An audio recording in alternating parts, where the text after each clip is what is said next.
Ever wondered how some students effortlessly land on amazing jobs before they even graduate? We are diving into the surprising role that the student activities play in boosting your career. How can PhD students navigate through multidisciplinary research projects and make them work for their future? And what if a stellar presentation does not only showcase the importance of that work, but also truly has the promise of the word of mouth recommendations and that can secure a next big job? Welcome to the Decoding Face Translations, the DPT podcast, where we navigate the complex phases of brilliant minds in academia and beyond. For those of you who joined us for part 1, you already know Professor Na Zou, an assistant professor of economics at the University of Bath.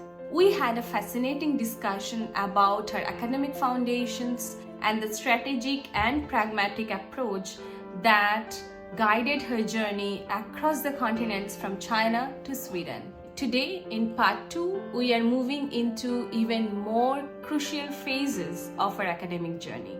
We'll explore the student activities that led her to a job offer right after the master's degree, dive deep into her PhD experience, a critical phase for many aspiring researchers, and uncover the paramount importance of networking in academic conferences. We'll also discuss the direct role that an amazing presentation and the subsequent word of mouth recommendation had in landing her a big academic job. Professor Na Zou will share her first-hand insights into navigating these complex phases of her life. Prepare for practical wisdom and advice that you can truly use. So without further ado, let's continue our conversation with Professor Na Zou.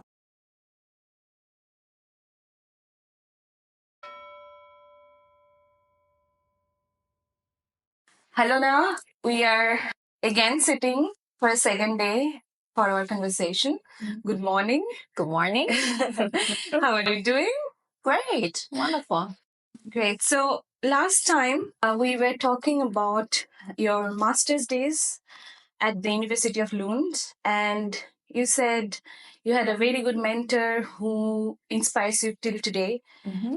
You decided later to go for a PhD, Yes, and she played an instrumental role exactly. in mentoring you where to find it. You had a very positive experience during that time. Why didn't you choose to do a PhD with her? At that point, actually, upon finishing my master's study, I got an opportunity to work in Stockholm.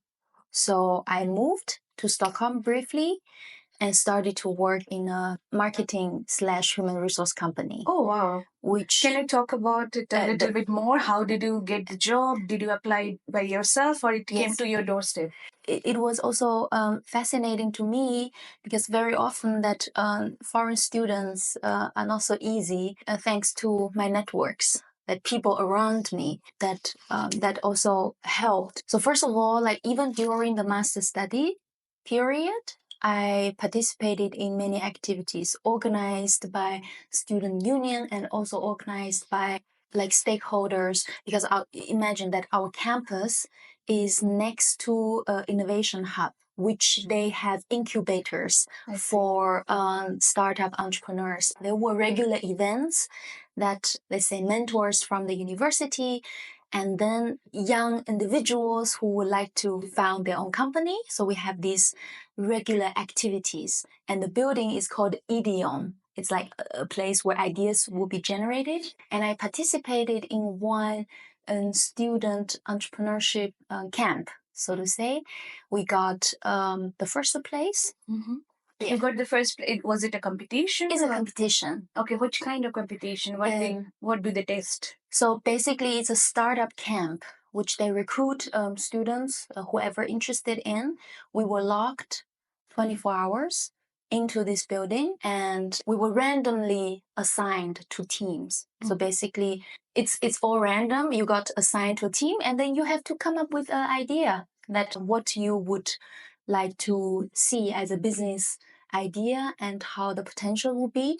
Within these 24 hours, of course, there was a pre-selection period that you have to show some level of creativity, and then there's okay, you can go to the next period, which then all people will be locked within this building for 24 hours. Within these 24 hours, each team was also assigned randomly with a mentor who either were investors, angel investors for companies, or have been coaching startups for a long time. So they are very experienced. They gave us the framework on how we should think about potential business idea and what would be our value proposition, how you should convey your message to potential investors. And the context is as follows, that we, at the end of this 24 hour, there is panel jury, and we have to pitch our business plan or our idea. And whoever in the end gets the highest score then win. Wow. So our team, we won. What the jury thinks is that we are very quickly as a team. It's a 3-people team, 2 men and 1 woman. So they are all very smart. And also we were lucky that we got a good combination. They say I am from business side and another guy is also study marketing, and we have 1 informatics. So it's sort of a good combination. And our solution is to develop mobile application which would connect elderly people and young students. So that, because also I think the jury thinks that we spot a very good phenomenon in Sweden, which increasing the demographic, aging people, many old people also live very long time. And whereas the younger people in the student town would like to, yes, they get some money, but then they can help them to replace light bulbs or whatever, offering simple service which young people could do without really getting super good skills.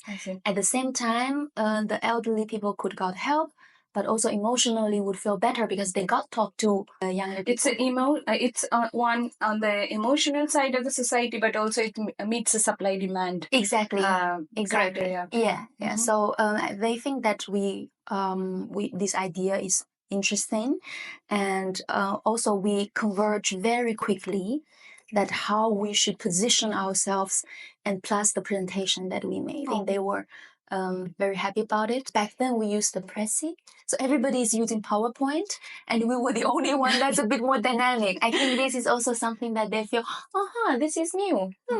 We also combine both visual and audio, that using our own voice in the presentation to convince potential consumers, stakeholders. Nice. So we got the first prize in this student competition, and then the local newspaper also covered this. And then I got to getting to know more people in this IDEON building, right?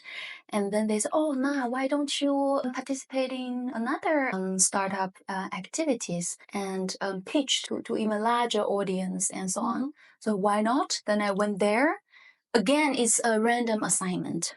You assigned to a different group. So basically, the first project is over, right? And we are in the second project. Again, this is a good combination between IT and business fields. So that was quite cool. Within, it's called Demola. Demola is an initiative initially from Finland, then spread out to different countries. So there's Demola World, and we are in south part of Sweden, so it's called Demola South Sweden. In total, we have, I don't know, maybe 8 or 10 teams. We have internal competition, so there's a quite long time, like 2 months of coaching period. Every team has to formulate or come up with an idea and formulate this. So what does the Demola organization do? Do they train young people, and then they encourage them to enter the job market, or give a platform for that? They offer coaching. So these are also really connect with real company part. So the mentor are from companies.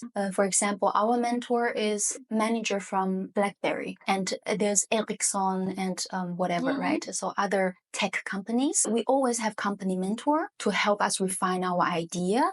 But what Demola does is that they connect companies so that we come up novel solution, and they offer a platform which they invite investors to come over, and now the floor is yours. You pitch your idea, and people really get seed Very nice. funding from this. It's like a job market Exactly. provided by this organization. Because they are so established, they're well known. Companies also trust them, and Yeah. they also from the student part, they also have a lot of trust and prestige Yes. involved in this. Yes. Okay. So I think like one of our friends in another group, like in Ericsson's group, right? After the context, he was employed in Ericsson because they just find that why not?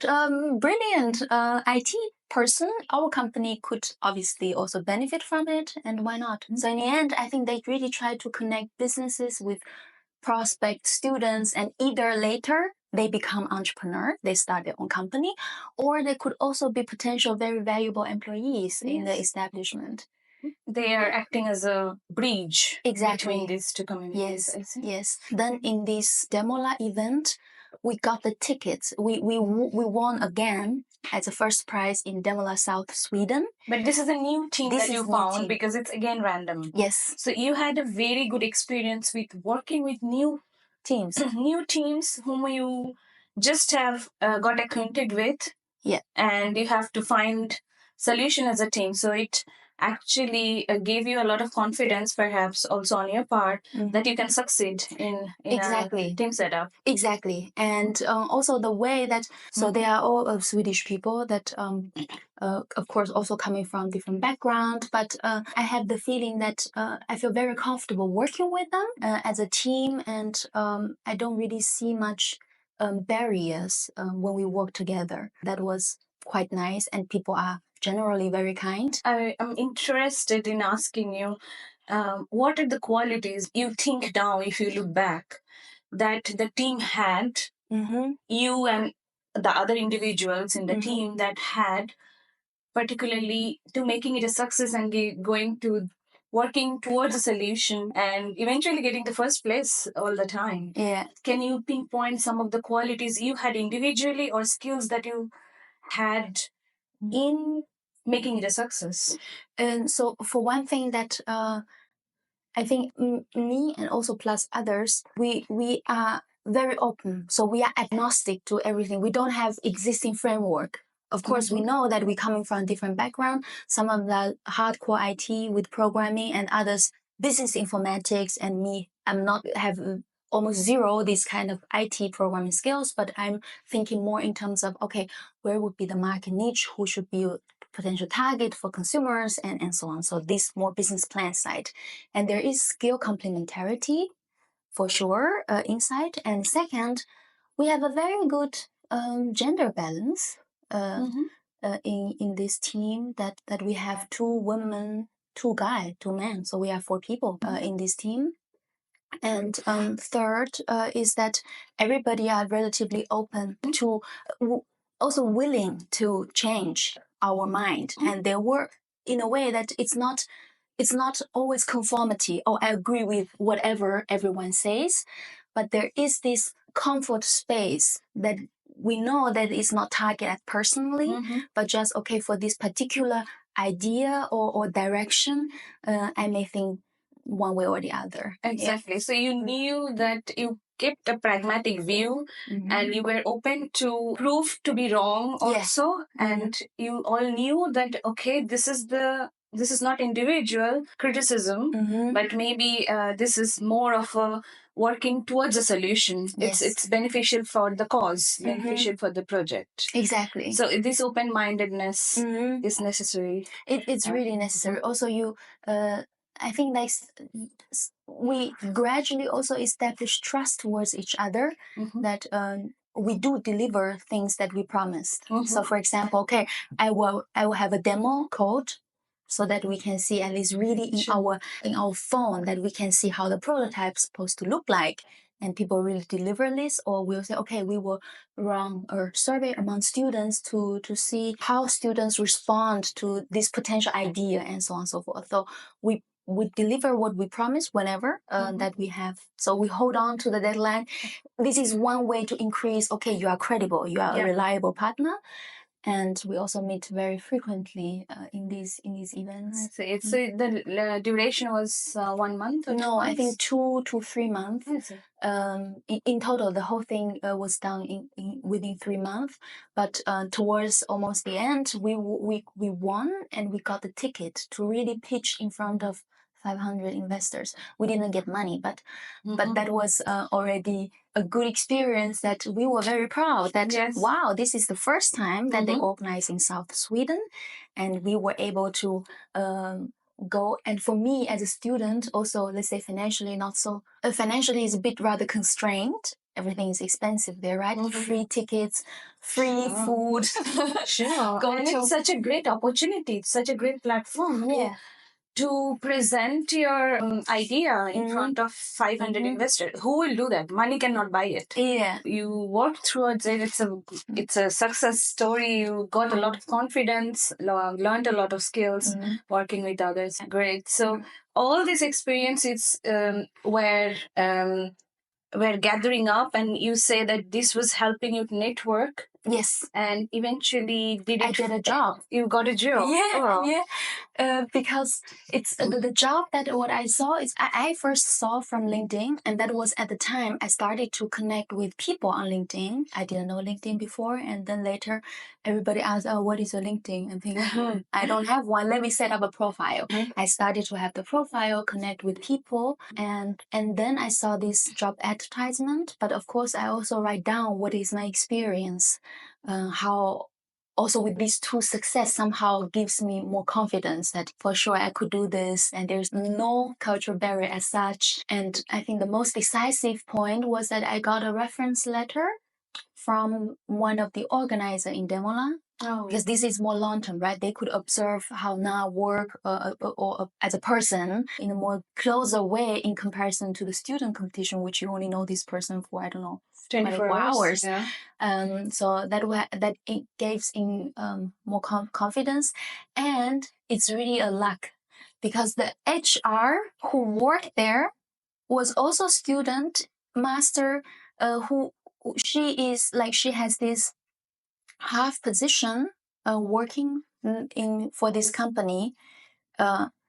At the same time, she's a full-time student, study human resource management at Lund University.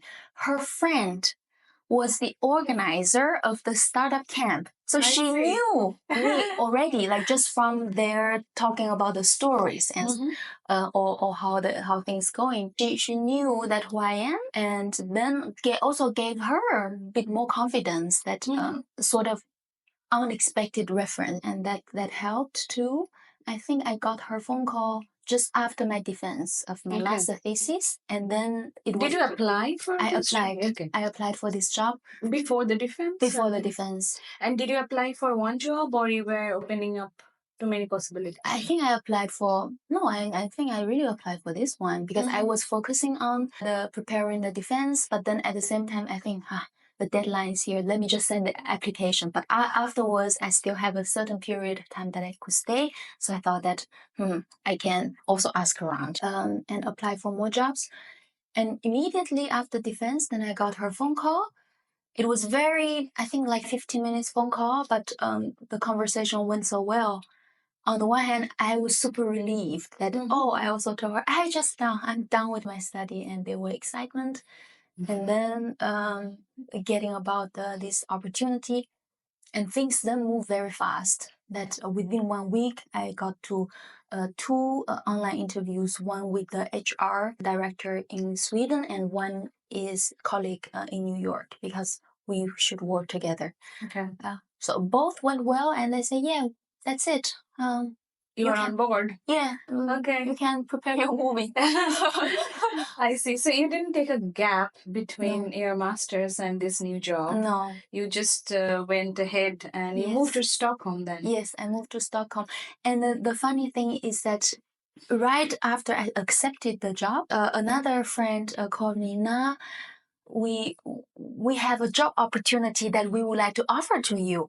It's in IDEON. That I see, the next building. Yeah, the next building. Exactly, because they want to continue. Like they want to have the people who who had experience, but which could also again facilitate the whole thing. It would be like a facilitator role to connect businesses with students and so on and so forth. And would you be interested in this job? And it would be so cool to have you on board. And then I politely declined because I think, yes, Stockholm is nicer. Like it's much more exciting, and I've never been. Why not? So that was the funny part. I see. So you had moved to Stockholm and started working in this company. Yes. But life had a different game plan for you. Yeah. So how from that point you went to do PhD later? So still at that point, I didn't really think too much about PhD. I was more into exploring what's going on here. Now I am a working profession. Yeah, and you are earning. You are finally earning, not on scholarship or anything, right? Finally earning good money, and Stockholm, very beautiful. But I think it's really the weather that hits me. The winter. Yeah, it's really the winter because I started to work, I think, end of September or beginning of October onwards, and it's the darkness. Our office is very central at central Stockholm. People are very nice. It's a very flat hierarchy, just like all the other Nordic associations, right? We see our CEO on a daily basis, and just across the corridor. So it's a very flat hierarchy, constructive environment. But every time, I don't know, I feel difficult to get up when it's still dark, like 8:30. Sure. And I also feel it's always as if it's already 9 or 10 p.m. when I get out of the office at 5. I'm thinking, nah. So when you enter, when you wake up, it's dark. When you go out, it's dark. Yeah. And you totally miss the sunlight, which is 2 hours perhaps or 1 hour. I think in the worst was in December. Yeah. Towards Christmas, I think we really have, I don't know, 2.5 hours or 3. And that time you are busy in the office, so you are basically cannot go out and enjoy the sunlight. Yeah. And it actually affects your psychological state, right? I mean, people who are born here, maybe they have some ways. There are ways of life that you can implement in the Nordic countries, which helps you to go through that winter, dark winter, cold, damp. But who were raised outside, not in such a condition, like where sunlight was everyday thing, like you didn't know that even it is gloomy. Like gloomy was a thing of conversation. People come there in these countries and Nordic countries from those countries, and they face not any career wise problem, but really the psychological problem, which is really big. That's why then many people had depression. Yes. Even people in my cohort that we are in the same program, you see some of them really couldn't make it. One of my very good friend, and he's now completed his new chapter in Japan.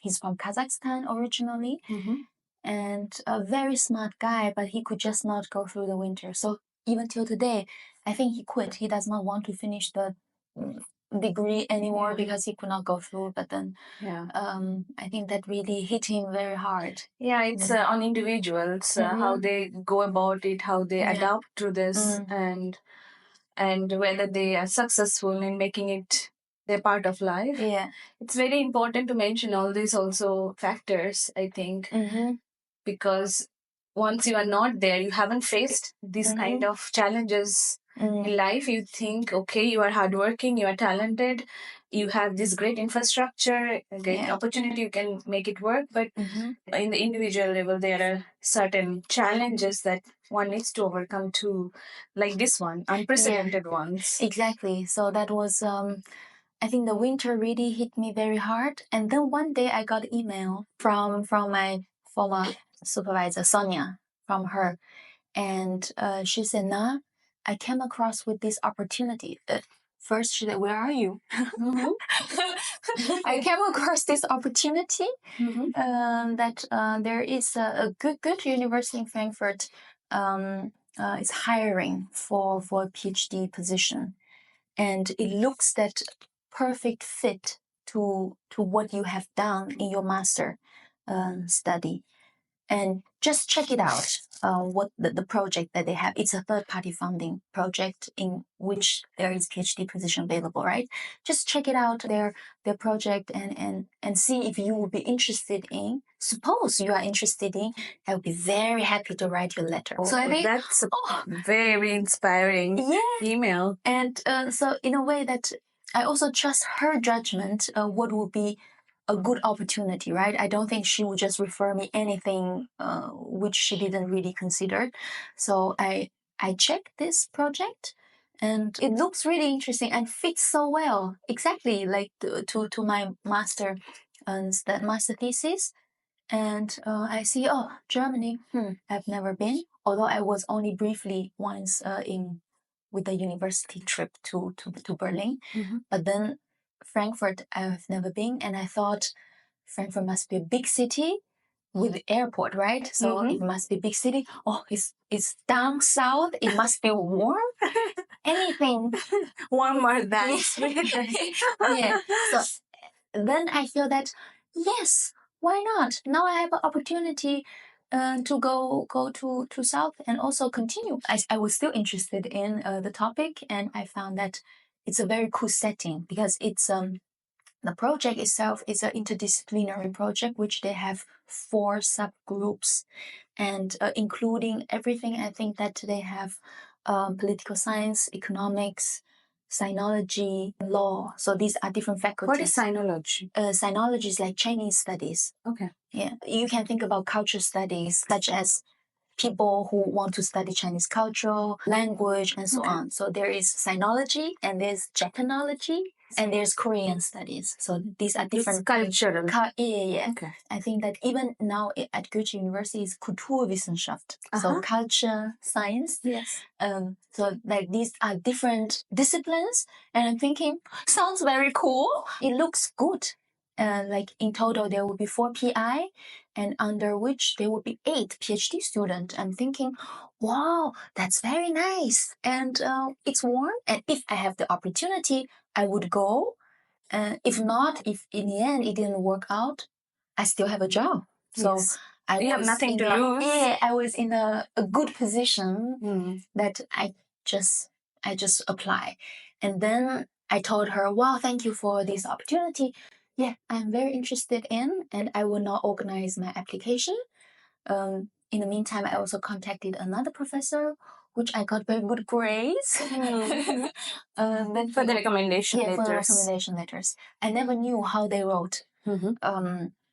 Obviously. I never knew this. Later, my supervisor, who in the end really hired me, right? She mentioned once in a very casual conversation that, Na, when I saw Sonia's recommendation, I always remember this one sentence that Sonia said that Na is a diamond from the east. And you need to sharpen it, and then it will shine really big. I don't know where this sentence is supposed to come, like within this letter, but she said, I love this letter and how she describes you. That's fantastic. As you said before, obviously this totally to your credit that you are what she wrote.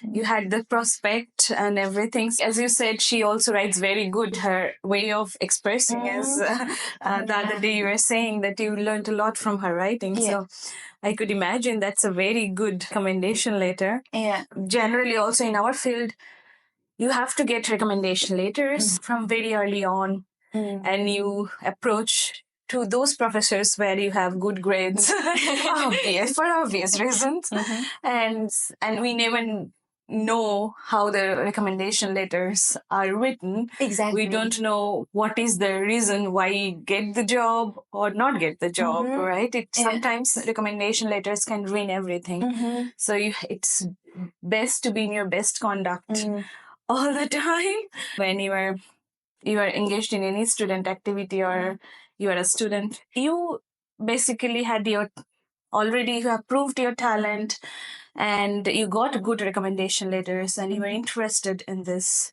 whole project led by 4 PIs. And you got, I guess, also interviewed. Yes. How was the interview process? Like this 4 PI, did they interview you or you came and gave a presentation on the spot? No, it was online. Everything was online. I would first got interviewed with the main PI, which is my supervisor, Cornelia, Cornelia Stotz. She would be my first PhD supervisor. That was clear from the very beginning. And she interviewed me first and asked me questions mostly about the, let's say, analytical skills, which empirical approach that I would take. And she wants somebody who has hands-on experience on navigating large-scale data samples, which I had for my master thesis, right? Then she also asked me about, like, why do I want to move? And of course, obviously, this motivational reason. I was very honest to them that, look, I'm sitting here in the dark. I would be happy to move. And plus, I think the project looks very cool and so close, so close. It's really just like as a natural extension to the previous. I want this continuity, and so she was happy. And she said, "Oh, your English sounds very good, better than many, let's say, Chinese students in her classroom." And then this was the preliminary interview. I was then got interviewed by other PIs, and one is political scientist and the other one is sinologist, because I would be, let's say, within this project funded by Volkswagen Foundation, and my task would be look into the phenomenon in China. So within these 4 PIs, the political scientist and the sinologist, they both have a very good knowledge on the ground. But I feel that this interview is not so crucial. In hindsight, it's not so good. It's just like, I won't have 2 other people to cross-check whether this candidate is okay, whether she behave anything weird. Yeah. I would say it was very short, like half an hour, then just to see, okay, who else is on board and so on. So everything worked well. Okay. I think the process also went quite fast. Then I got the position. Immediately I told Sonia, and she, wow, I'm so pleased that this worked out. Yeah.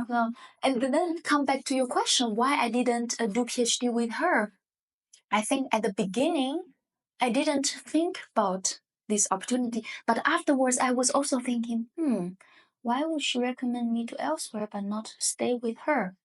Then later, I never asked her that. Sure. What's the reason? But my feeling is that back then she already has 2 PhD students, and all of them are in Sweden is full scholarship, right? You have, I think 20% of the time within these 4 years will be allocated to teaching, and elsewhere you are paid fully. So I think the condition is very good for PhD students. It might be due to funding issue, or might be she thinks that because of my master thesis focusing on domestic migrant groups, which is different from her focus on private enterprises. And that could be also one thing that she feels that, okay, if this would be the interest, then that project is better fit. So I could recommend you to elsewhere if I see a better fit. I guess she already saw that you are moving towards industry, working in a company, and you perhaps didn't had a conversation that what is the best choice for me, whether continue in academia or to move. So here people do not influence. Otherwise asked. If you ask, you get a feedback what they think, but nobody forces anybody, and maybe that's why. Also there is another factor. Thinking backwards, I think maybe I could have we cannot roll the time back, but I feel that for the audience, for example, that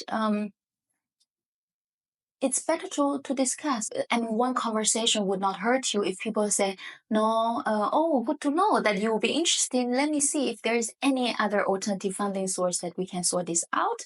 And if that's not possible, at least they could say, I will keep my eyes wide open to see where else might also be a fit. But even if I am not directly under supervision of her, but I feel informally she's also guiding me through my PhD. It's a mentor. She is a mentor, lifelong mentor, I guess, right now. So that's in the end, that was still quite cool. And she also introduced me to another professor, which is her friend, Barbara Krug.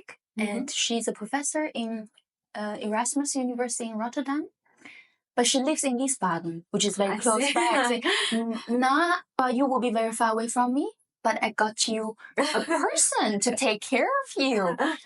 Barbara is fantastic, and so in the end, I you have two mentors at least. Oh, very nice. So when did you come join for a PhD, and how was the experience of moving to Germany, culture-wise and settling down-wise? That's not very straightforward. Initially, I thought I could just move from Stockholm to Frankfurt. It was not possible. I think due to German bureaucracy, they require me to go to Beijing embassy to get the visa, and then from Beijing, and then I move here instead of directly go to the consulate or embassy of Germany in Stockholm. It was like, all right, I need to pack all my stuff, getting all the documents. They also for the German visa in the embassy, they require me to submit original document, which means that Frankfurt has to send a letter post to my cousin who lives in Beijing. I'm glad that I even have a cousin who lives in Beijing. Imagine I would not have my cousin, then they need to send to my parents, which is so far away from Beijing. And so let's say logistically it was a bit a nightmare that I need to go back to China, and from there and then enter to Germany. And you never know how long visa process could take. Once you're in the process, you have to wait until they take the decisions. Exactly. So that was a little bit difficult, but then I think in the end everything went out accordingly. So it was good. I arrived, I still remember the date. I arrived I landed March 10th, 2014. And how long the visa process eventually took? I think it's quite fast because my cousin lives in Beijing. What was the time frame? I think it takes like 1 month, 2 months or so. That's not so bad. Yeah, it's quite good. We got this sticker, right, which allows us to stay in Germany for 90 days, and within these 90 days, we need to get the long-term permit. I also got the similar thing. Well, the good thing is because the visa is for free. Was for free. We don't need to pay anything. Oh, that was not for me. It was not free for me. Oh, it was free for me because it's written like it's for a doctoral study. I didn't come for a PhD. I came for a postdoc. So I was like, oh, that's very nice. They are very kind. Even visa is for free. I would think that there would be some whatever token of fees. Sure. Right? So that was a good impression. But later on, I also had trouble. When I arrived in Frankfurt for the first 2 weeks, I had trouble with housing, like finding apartments. Oh, Frankfurt is well known for finding accommodation, like difficulty in finding accommodation. Everybody faces it. Yeah. You had difficulty, but did they provide you guest house? No, nothing. They gave me the website, WG gesucht, Immo Scout, whatever. So they gave me this website, and I actually had video interview with the landlady via Skype. That she promised that, okay, we can rent the room to you. But 1 week before my departure, she contacted me again. Nah, sorry, I decided to give to another lady. I think, no, why? I'm coming in 1 week. Yeah. Where else should I stay? But in the end, I stayed like several days in a youth hostel in Bahnhofsviertel. But the price was very high. I still remember. Even in youth hostel? Yeah, it's mixed 10-person dormitory room. I pay €50 per night. 50. 10, yeah, like 10 mixed. In 2014, it is not cheap. Yeah, and I was thinking, why this condition? Look at the surrounding, very dubious. But also 10 people mixed. Exactly. Pay 50, and that's really a lot.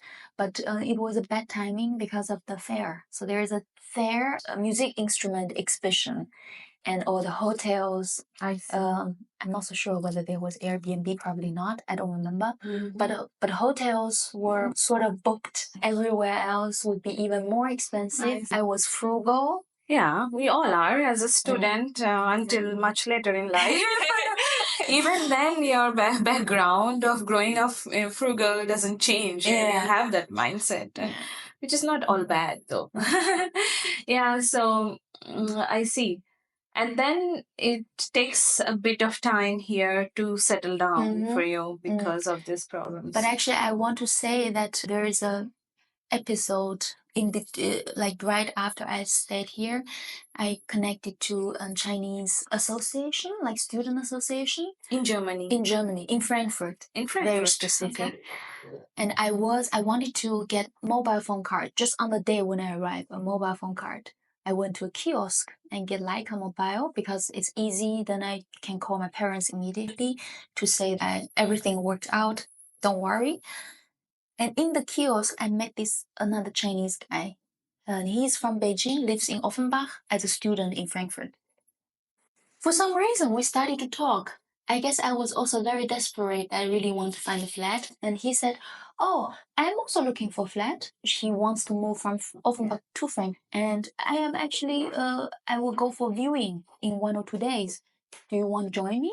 Because you have an urgent need, and if I still have a place to stay, if you think it will be suitable, you can go for it first. Oh, how and kind. I say, wow, that's very kind. But be aware, not everybody is so kind. It's not, also trustable sometimes. Yeah, and somehow at that point, I just trust him. What could go wrong? Exactly. In my opinion.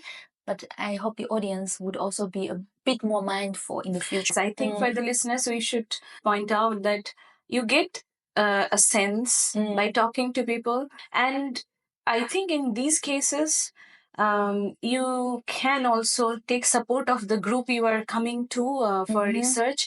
That I met this guy, he's offering help, but I do not know how to trust. Would you like to come with me, or can you please help me in some way so that I am not scooped? Yeah. There are possibilities to approach people, and especially when you are coming to a research group for PhD or masters, if you know some people in the group, they are always willing to help you settle down. Exactly. With the language, with the bureaucracy, you have to ask for help. They will not go out of their way to help you. And then you can get obviously certain kind of help.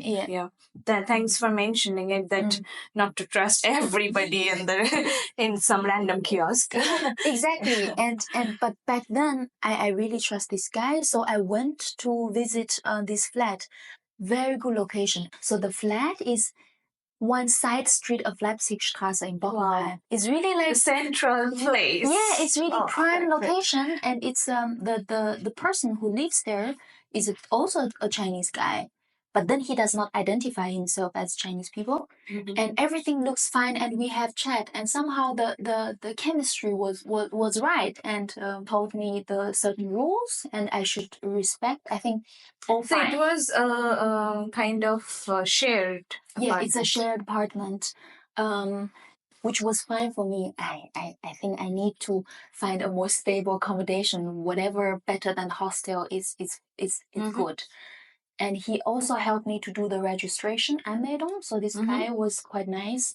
In the city of Frankfurt and everywhere in Germany, you have to do this Anmeldung or registration to the city office. So he accompanied me to do registration.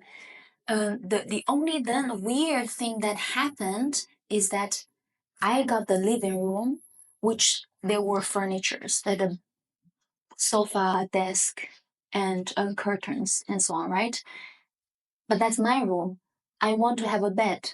So these furnitures has to move out or to wherever, dispose them. He would not allow. He says, no, you cannot change them. Everything should stay as it is described. He said, but this is my room. Are you paying for it? Yeah. Are you assuming that I'm going to sleeping in my sleeping bag forever on the couch? No, this is not going to work. So I have the feeling that I cannot communicate with this guy. In hindsight, I think he was in a very financial constrained situation. He needs somebody to take over the space and pay partly the rent, so that his own financial burden would be relaxed. But he does not want any change. And this is not possible. And it was very hard to communicate with him. So you agreed to move in, even with these conditions? I didn't know about this condition. Beforehand? Yeah, beforehand. Oh, so I was quickly signing the contract. So it turned out to be a very bad decision. It turned out to be a very bad decision, but I moved out within 2 weeks. So after 2 weeks, I think in the second week, the first week I was very busy because we had a workshop and something like that, right? The conflict started towards weekend because I want to go to IKEA to select some furnitures, and that was the things that started. Oh no, you cannot do this, you cannot do that. Nothing should Things accelerated very fast. Yeah, and I said no, I cannot live with this person. Yeah, this is too weird. In the end, I moved out. But did you find immediately something? I was sending tons of applications, and got one viewing, like 2 viewing, 1 declined, and the other one is in a village a little bit outside of Frankfurt. We need to commute by S-Bahn, so the regional train, but still doable. I think it's very well connected. It's just you need to change from S-Bahn to U-Bahn to the university. I was really keeping my fingers, toes, pray to all gods whoever available, and let her take me. Yeah. And she called me immediately after the viewing, like within the same day. Now we want you. Okay. So, such a relief. Then I feel like, I have a place to stay. I'm going to move out with this weird guy. Then I moved out. So within 2 weeks. Although what I lost was the deposit caution, but when I leave, he was not willing to give me back the deposit. But I just don't want to argue with him anymore. But you could have chosen a legal path if you wanted to back then, but maybe it was not worth your time and energy back then. Yeah. But anybody who has this situation, maybe in the future or now, they can take the legal path. They are not alone in this case, and Germany is very good for going about this. Exactly. And I guess back then for me, that my only objective is move out. I don't want to deal with this person anymore. I need to leave. And not to forget that you came here for a PhD degree. You have to also focus on your work. You have to, the first 3 months are so important that you get used to the process and get to know people, and you start reading a lot of papers, or you get an idea of the project. So it's not that you're doing only settling down. It's a lot of things are going on in your life with this. And obviously the bureaucracy, like registration at the city, bank account, like there are so many things that you have to do before you settle down fully. So it's a burden if you face this kind of situations just after coming here. Still, I think that I was very lucky that I got this landlady who accepted me. Her name is Johanna, and she's very, very kind. What good thing about this is, like, there's always multiple sides, right? She really helped me a lot to acquire a language because she does not speak English. Yeah. So she speaks 0 English. I have no idea about German. Yeah. We would like to communicate. Yes. And it creates a natural environment for me to acquire language. And I was always invited to participate in their family gathering. So I feel that as a person, so back then I alone here have not really friends. It have a very nice family, sort of adjacent family environment, which emotionally helped me also to really settle down in this society. Very nice. Yeah. And about your PhD, so how long did it take? What were the challenges? What were the skills you were learning?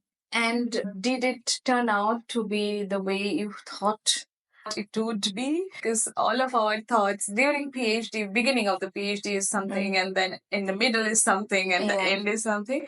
And now when you look back after a few years, you see maybe an integrated picture that you find reason and meaning and everything. So tell me about your experience. So in total, it took me 6 years to finish my PhD, which is okay-ish time. like at least in economics management faculty. I don't know in other places or in other disciplines, probably sometimes faster, sometimes then slower.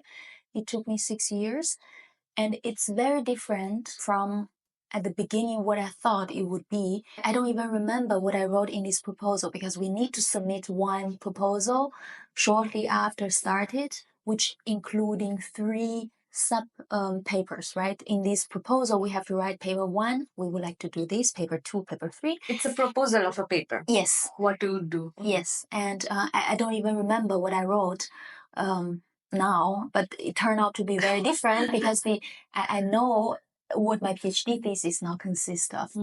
And one difficulty that I would warn the listener is that be careful of interdisciplinary group, the constellation. I mean, it sounds great. It sounds really very nice that you get perspective from different areas.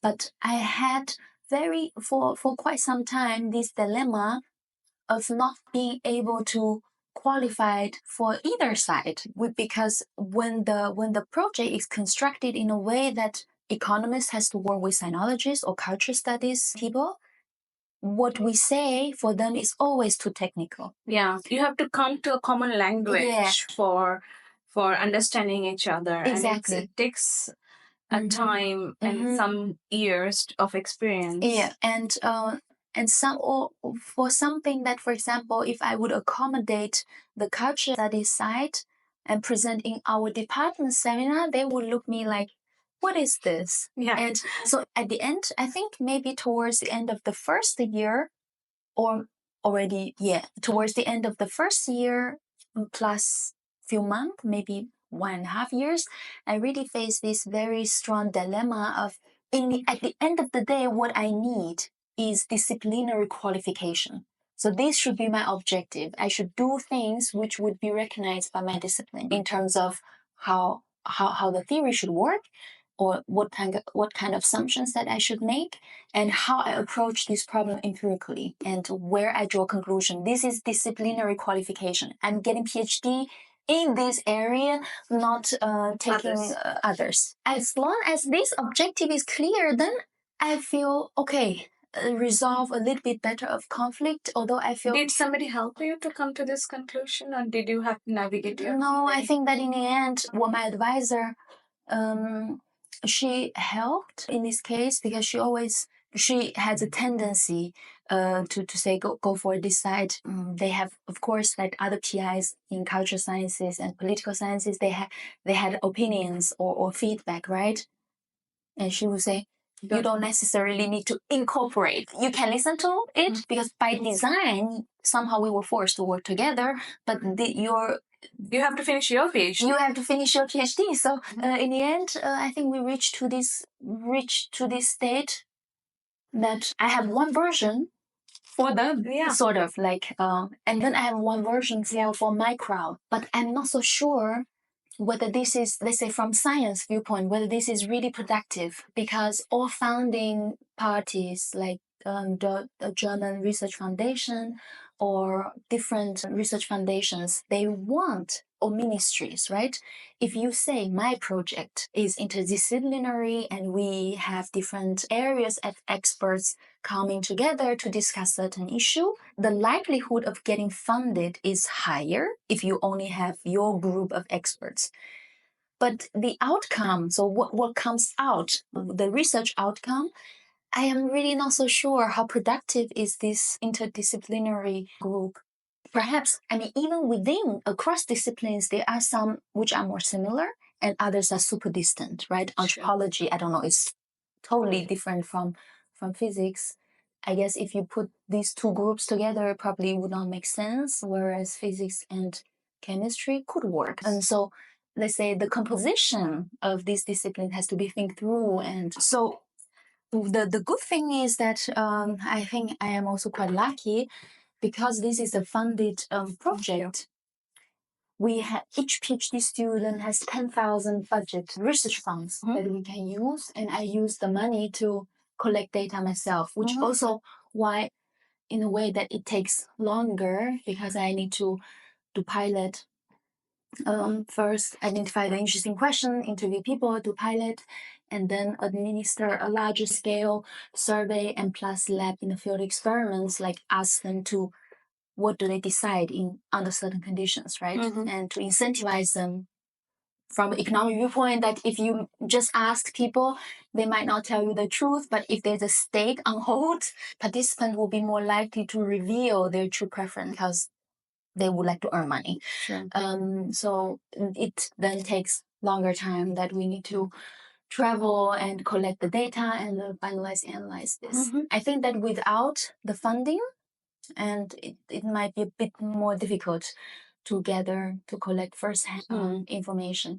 But I think it's also different, I guess, that in economics management or even in other social sciences, usually our budget is lower in comparison to natural science. But I think back then, 10,000 euro fund only for myself. It's not not bad at including all, traveling, and traveling has additional travel funds, Very but nice. only for the research. That was a great advantage. Did you travel to China for the survey mainly, or other continents? No, I only traveled to China, and in a way, I basically till now all the projects that I work on are drawing from the Chinese data set. I use this as a context, as a setting to explore questions. And on the one hand, I am familiar with this context, but it's also a very dynamic area given the economic development plus the political system. The combination of both is quite nice. Keeps it interesting. Yeah. Although we always face the justification that why do you look into China? So if the same question is using the data set of the US, nobody would have questions. I think that but that's also interesting because you have China, because it has a very peculiar, very spatial system, right?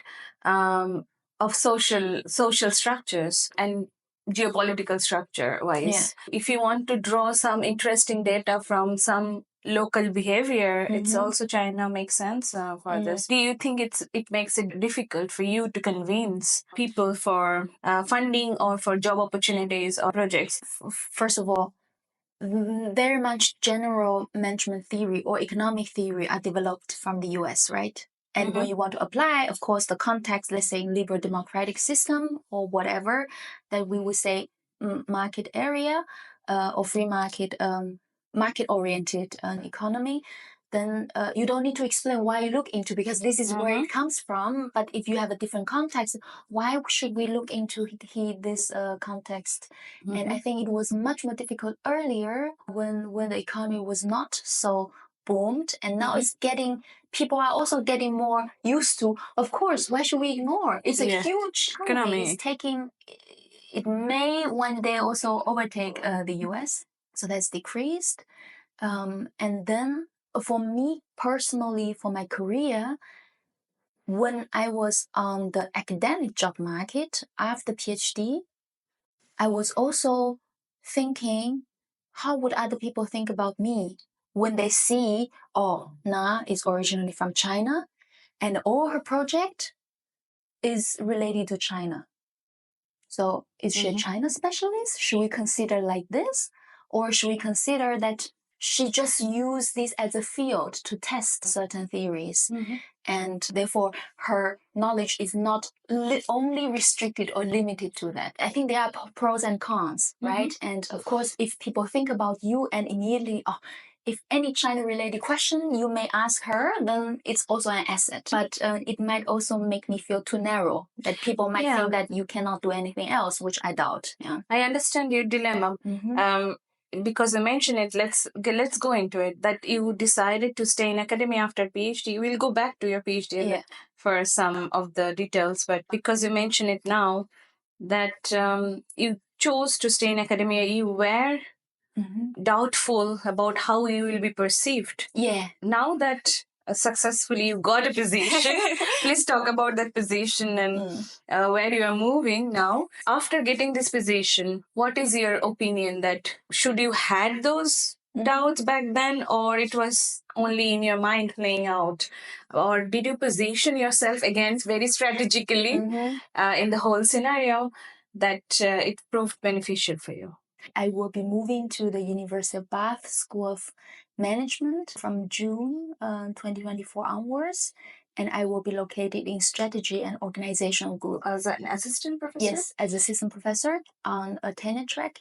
And here in this division, Strategy and Organization, I think we have 48 Prof from faculty members at all levels, which is a very large group. After getting this job, thinking back again, like where should I position myself and vis-a-vis how other people perceive me, at the end of the day, it's really more what is in my mind. People might not even think about that. It's just me when I need to write my research interest or research statement, when I see my profile, oh my God, everything is on China. Ooh, would I have advantage? Would I have disadvantage? So I had a lot of this consideration.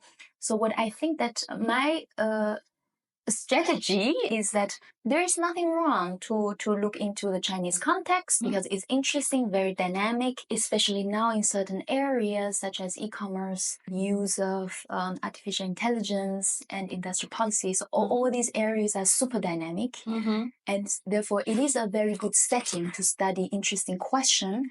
But at the same time, I would also like to diversify a little bit to developing now projects which involving like dataset elsewhere. For example, in a very recent ideation, we want to apply for grant in German Research Foundation. And we would like to look into how German firms respond to crisis and why some companies are better able to respond to certain crises in compared to other companies, and how do their top management team, the structure of the team, help the firms to make decisions very timely and efficient such that they are more flexible to adapt whatever crisis that may hit. More recently, the energy, before then the corona, right? And then the before would be the financial crisis. So how companies can build more resilience such that they will be more robust to whatever external shocks coming in, be it regulatory, be it technological. And this is a question that we study, but of course within the German context, but then the abstract question, how organizations should structure themselves, how managers, especially at the very top level, in terms of their complementarity and how they work, could be applied also to elsewhere. Is it correct that these questions are asked already in the US context by a lot of professors in the university level basic science or basic economics level, and also there are research fundings from companies in the US, at least, working on these questions because they want to learn fast. And you are saying that this is important also in Germany, these questions, because we have here the culture is different, working culture and social construct is different.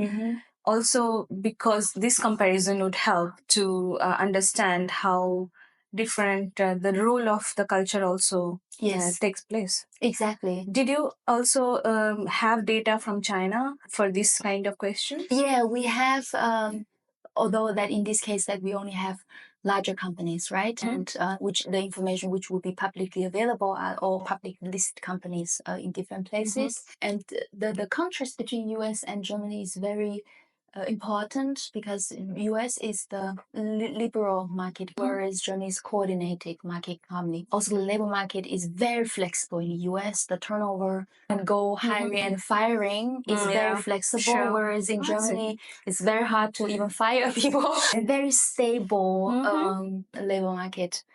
Although in the recent years, they try to make it more flexible, but it's not going to change overnight. I understand now. Yeah. Okay. So this is very interesting that you will be able to compare. Yeah. The thing is, because we want to apply for the funding from the German Research Foundation, it would be very difficult if you leave out Germany completely. No, obviously. It's obviously makes sense. And Germany is obviously, as you said, perhaps more interesting because of its, in Europe especially, all the countries have their own different cultures, and for that reason Germany is itself it's very specific scenario in Yes. that case, right? I wish all the best for the funding. Let's move back a little bit on your PhD journey. Yeah. Then you said it took long time, and obviously there were reasons. 6 years. What were the exposures that you got during your PhD? Moving, as in summer school, presenting in your work, going to conferences, and how that helped you making a decision that you would like to stay in academia. Yeah, I think that the most important reason that I would like to stay in academia is autonomy. Define my agenda, although within certain boundaries, right? You also need to see where you can get funding and so. But let's say given constraint, I define my own agenda, and I think this also the flexibility in terms of when should I have my class. Morning, afternoon, according to my preference. According to sunlight. I think this type of autonomy that I want to define my own agenda is something very important for me. And also to understand the question. What I like is that, let's say, the job in academia is that you are constantly subject to scrutinized by others in terms of, are you answering an interesting research question? Do you know what's going on before? And what is your contribution to a scholarship? You're constantly judged by people in the field. But in a way, there are many times frustration in terms of you are not able to convince referees or you are not able to convince your colleagues. You get criticism from all corners. But at the end of the day, I find that, let's say, if my work could offer some managerial implication for practitioners really outside, I will be very happy. I think this type of, or let's say, if what I teach could inform students about how organizations, how managers, or how things works, I think this type of reward is much stronger than anything else. So this is what I value. And second, during the PhD, I participated in many conferences. Some of them are huge, like the one in August that I will go in Chicago is the Academy of Management, which is the largest conference within our fields. More than 12,000 people attend annually. And this would be like a big party, everybody goes. And there are also more regional ones within Europe. And nowadays, I think after Corona, more and more journals would also like to organize their own paper development workshop, which they rotate in different cities. Why did they do it after Corona? I'm not so sure why, but I think there is a shift that they need to, the journal itself. On the one hand, they're also competing with each other, right? Top outlets, they also compete with each other. And there is a general shift towards that they need to support junior scholars or early career researchers, which including late stage PhD student, postdocs, and faculty member untenured or on the tenure track, or people who get PhD within 7 years. This will be the junior, broadly speaking, the group. They feel they need to support more these young people, what they actually look for when their journal is rejecting papers, to give advice upfront that how you should develop your. So they are started to rotate in different universities, and these activities usually for free. You may need to cover your own travel costs, but that would be already minimal, right? And very often these journal organized paper development workshop, you have almost half of the editors are on board. Like you get one-to-one talk. Let me think about your proposal. Look, this is not what we want. These activities, I love to go.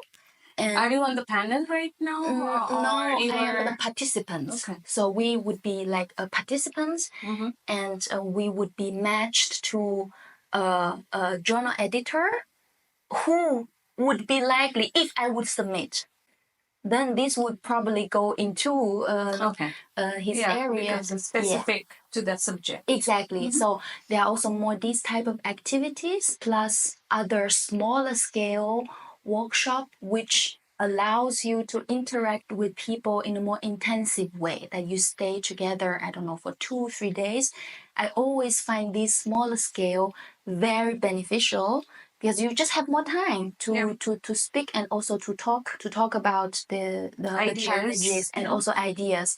And very often these smaller workshops always entails two parts. One is how to navigate, like generally what would be the best practice in approaching questions and so on, and how to publish, and how you could better craft either your letter or also your introduction, how this should work. Because very often the, let's say, judgment would already be done once people read your intro, and if that's not good, you have a very low chance to capture. I see. This is more specific to the economics area, right? I guess so. Because I don't think it's happening now in the world of physics this way. Not this way. You were saying that this is the second part that you like. These conferences. It's very developmental or help you. And very often in those conferences, there will be always people, let's say professors, you see their trajectory, because we are all lost at the beginning, right? And very often that they also describe their own trajectory, how they move from one point to the other.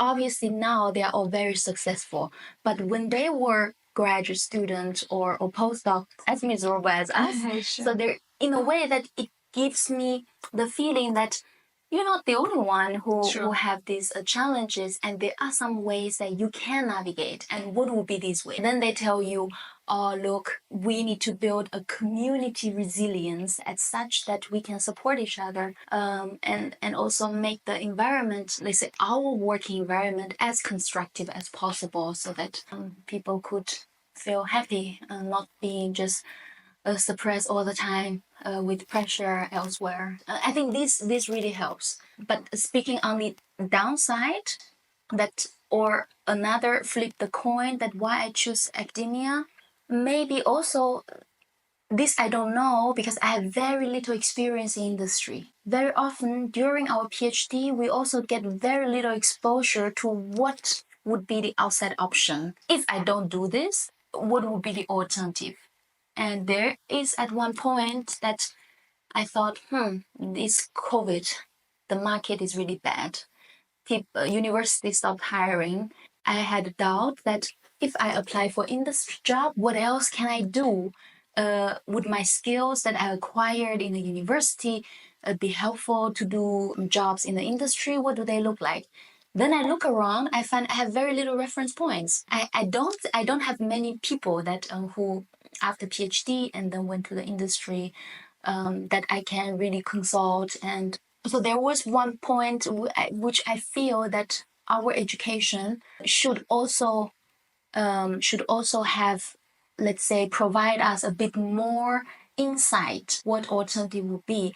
I don't know how in physics looks like. Yeah, this is a good question, because I think this is only now in last few years that people are talking about the transferable skills if you go out. And especially in Germany, I have seen that people always have gone out in industry. Many people, after obtaining PhD, they have opted out of academia, which was not the case beforehand in my surrounding.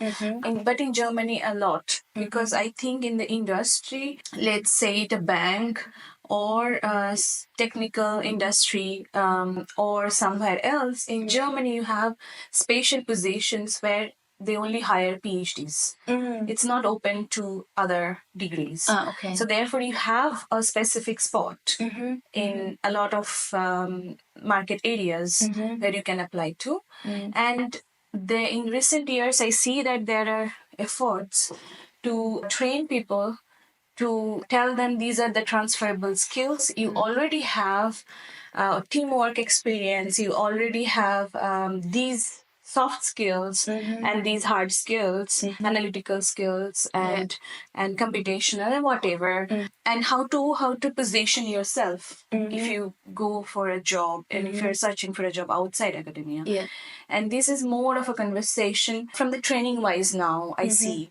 But before, people were doing it by themselves, and especially in physics, I saw that I know a lot of people successfully going out, finding their own niche area where they are interested in. I think the setup is specifically good in Germany than any other places, but it is there. I think you are right that we do need to have these conversations that what one can do and what are the skills they're developing, and have some confidence that they can, if academia doesn't work for them or it's not what they want, they can fall back or go out and find their own niche area, which is also possible because you get all that kind of training in you just don't realize it during PhD. Yeah, you know that it's maybe also like in economics / management, let's say business faculty, that we even have job market seminar to train people go on academic job market. Yes, but we don't have equivalent job market seminar that would simulate the conversation or interviews that you go for else industry. Because for this academic job market training, we need to submit our package. This is your package, and you will be invited to do a fly-out talk with whatever faculty going to roast you, and then you have to really perform. But this is very good. We don't have it in physics. We have. And then you will be matched to a faculty person. Some of them closely to your field, others are very distant. So for example, I might match to macroeconomic or fiscal policy individuals, and they do like one-to-one interview, like it's like a simulation, mock interviews, and then give you feedback. No, you answer this question bad, and or something like this. Did you do this? We have this training for academic job market training, but no one would nobody is organizing that. Shall we also think about other alternatives? Because preparing this academic job market training, the underlying assumption is every PhD student go to the academic job market, which is not true. And for those people who seek for opportunity in private industry, they are lost on their own, that they have to figure out on their own. I think this is more or less still true in physics, but I see the conversations coming up, and especially at the university level, we have GRADE here who are organizing now a lot of like workshops or like a day seminar where they are talking about these things. They also sometimes work with individuals to tell them what your transferable skills are, how can you position yourself, and they also sometimes work on your CV with you for some time. So it's more coming up from the university level. Yes, exactly. Not on the area specific way. I would totally agree with you that we need more constructive infrastructure to train people and give more confidence. That exactly. I also feel the language is super important. It's always saying, "Oh, are you exit the academic job market?" Why is exit? I am choosing the option whether to continue or I don't. I think also the connotation, the language has implicit assumption that academic job market is superior to private industry. Oh, you are going for private, you are venture out for private industry. Why venture out? Coming from you who will stay in academia, this is a big boost for other people, that the superiority I don't think we should change the way how we frame it and how we communicate also with others. It's there is no rank as such that it is more precision, that is less precision. I think it basically boils down to the fact that wherever you move out, you should feel personal development happening at the level you are still learning, and you are satisfied with the people you are working and the environment, and there is a sense of growth. That all matters wherever you stay, and just finding that might be a little bit time consuming. or a little bit difficult, but that's where life leads to. Thank you for discussing this. One thing that came out very strongly from this conversation, that networking is very important, and you seem to be a person who is very good at networking, because a lot of people, as you said, that you go to conference and you learn from the professor's career trajectory, but it's not the experience of everybody. You might have very good networking skills that people open up to you and tell you all this. Actually, not. I don't. When I think about network, I was really thinking about who could be my reference letter, right? And I only have few people that who could be, which I consider like would be reference letter, or people who are also willing to support me. At one point, I always thinking that maybe I should get more people, convince more people on board, but I find that is sometimes lacking. But in the end, this is what I thought about my network, that who could write me a letter. But then afterwards, so no, like before I get the job in Bath, this is also what I think.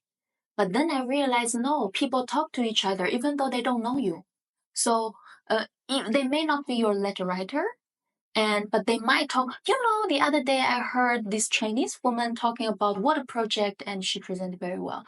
So the reason I got the job, let's say the at least the information of hiring, the job advertisement is really through people. I was in this conference, which is a alliance. The organization team is alliance of several top business schools in Europe, which including Bocconi, Copenhagen Business School, INSEAD, ISADA, and Warwick, Rotterdam. So all these top HEC in Paris. So all these top business schools, they organize. They have every year one junior faculty consortium and one doctoral faculty consortium. This is also the time when these faculty members try to spot who might be potential candidate for their own faculty. I didn't know about this. I just applied and I got it. Everything is for free, and they cover all costs. Where was it? My cohort, it was in Rotterdam. Okay. And last year it was in Warwick, and this year it will be somewhere else. I don't know, maybe Barcelona, maybe Milan. Okay. And when I was there, I just present my job market paper, but I was not on the job market. I told them that I am not on the job market, but I will be next year. But nevertheless, this is the job market paper that I want to talk. And after this presentation, I got the email from a professor in Bath. Hey Na, hope you find well. I heard from my colleague, I see, that you had a very good, you had a super interesting research project, and you did so well. Look, we have a job opening. Maybe you don't want to wait for one more year. You can apply now, and if it works, it works. If it doesn't work, you don't lose anything. And why don't you try? We can talk briefly on the requirements and so on and so forth. And I was thinking, why not? That's great. Yeah. So these would be, before I never really imagined this would be in my network, but in the end, somehow it functioned in a way that it got me the information of certain job opportunity. Otherwise, I would have not even aware of this.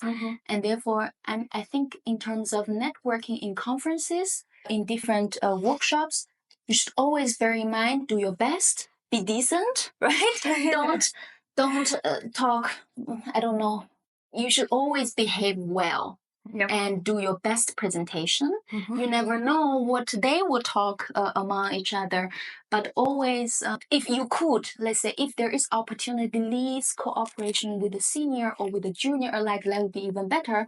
But at the very minimum, you should keep your authenticity and also do your best in these conferences. Yeah. Yes, thank you, Na, for sharing your experience and the kind of things that helped you and what are the challenges you faced. You were very open. Thanks for your time. Just before going, I quickly want to do some fun trivia, quick things. So I would like to know, what are your hobbies? I have many hobbies. I like to sing. So one of my standing hobby is to sing in a choir, which we meet every Wednesday in the evening. We practice for 1 hour and a half. And every year we prepare ourselves towards a yearly concert, which would be a program of 1 hour to 1 hour 15 minutes with many songs. Which kind of songs? With pop. So we are pop choir, like different arrangements. We have sing Disney movie songs, Let It Go. We like Adele, and we also sing Imagine Dragon. We even sing football songs. In Herzen von Europa, the Frankfurt Club song. So it's a very dynamic program and different language, German versus English. At one point, we also sing French. That was a challenge for me, but it's okay. So this is singing is one, and then swimming, like doing some exercises, go hiking is also a hobby that I want to be close to nature. So what are the languages do you speak? My native language is Hakka. This is Hakka means guest, actually, because our ancestor, or I don't know how many generations above, was from north of China, and then through different war period, huge migration wave coming from north to the south. Of course, initially there were also people living in the south. They were, let's say, call them indigenous or original, and we were guests from elsewhere. So this is the language that we spoke. Hakka is my native language. Then I am bilingual in Mandarin Chinese, which we learn in school. I am fluent, professionally fluent in English, conversation-wise in German. I also understand a certain level of Cantonese. But my pronunciation would be awkward. So I don't have much confidence speaking, but hearing and understanding is better. Yeah. Do you know some Swedish too? Yeah, I know a bit of Swedish. I think that if I want to catch up with Swedish now, it will be easier because absent of any knowledge of Swedish, if you know German, you could already read 20% of the text. Yeah. True. Do you want to mention some of your mentors who played important role in your career? Yeah, I think like my second sister, like she pointed me that you don't need to be restricted to China and you can go elsewhere. I think she was pivotal. And my master thesis supervisor, Sonia Opper, she's a fantastic woman, and I just love her. That how she approaches people, and also how her academic conduct and how she teach in the classroom. She's really the best teacher throughout all my study period. And then my PhD advisor, Cornelia Stotz, she's also very important, gave me lots of support, also confidence.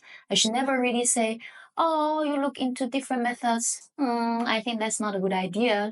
Her first thought would be, go ahead, try and see if that works out. Being aware, I would not be expert in that area. You have to find complementary seniors to support you in that regard. So I think her, let's say, a confidence in me having self-driving towards the project is important. Thank you. I think you mentioned already, maybe these are your also role models, female role models. Do you have any other female role models you want to mention? I think my mother is a prime role model. And she, even though they say from human capital or from education, years of schooling wise, she didn't even finish the primary school, but she has this unlimited positive energy and unconditional confidence in what I could achieve. And that's already really great. No matter what, no, you can do it. Just move on. So this type of, I'm sure that for you, it's a easy peasy. So this type of confidence and energy. And she's also a great support system. Yeah, she's also the person who really holds the family together. I could imagine without her that we would be really like a loose sand, and she's the one that holding everything. Yeah. Thank you. We come to the end of our conversation. Thank you so much. I think my listeners would be interested to knowing your LinkedIn ID, and which will, if it's your name, we'll just please. put the link in the podcast notes. Anything you want to mention, any tips or any words that you want to say before leaving for the listeners? Yeah, thank you again from my side for having me here on board. And it's great pleasure to talk and also reflect on my own trajectory. I find it's very helpful to structure the thoughts and also take a pause, like how I make it so far. And also for the listeners, feel free to reach out. And if you have any questions related to, let's say, moving across continent, across country, if you are frustrated during your PhD, just feel free to reach out, and I will be happy to help whenever I can. Thank you so much, and all the best for your future journey as an assistant professor. And also, we wish you a lot of luck in your academic journey and getting all the fundings you want. Thank you. Thanks.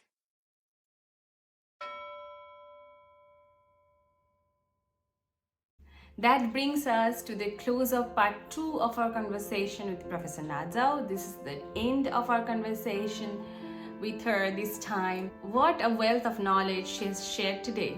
From the pivotal strategies that define academic success to the unique challenges and triumphs of a PhD, from absolute critical role of networking at academic conferences to the powerful role of a good presentation and full word of mouth referrals that can have influence, big influence in a career. And she offered many candid reflections, and this might also help anyone who is navigating through these complex phases of their academic journey. If you found this discussion valuable, please consider subscribing to our channel for all the contents, that is the expert interviews in the podcast form, physics lectures, and skill building contents. Until next time, remember that every phase of your journey holds the possibility and the unique opportunity to decode your potential and keep exploring, keep questioning, and keep learning.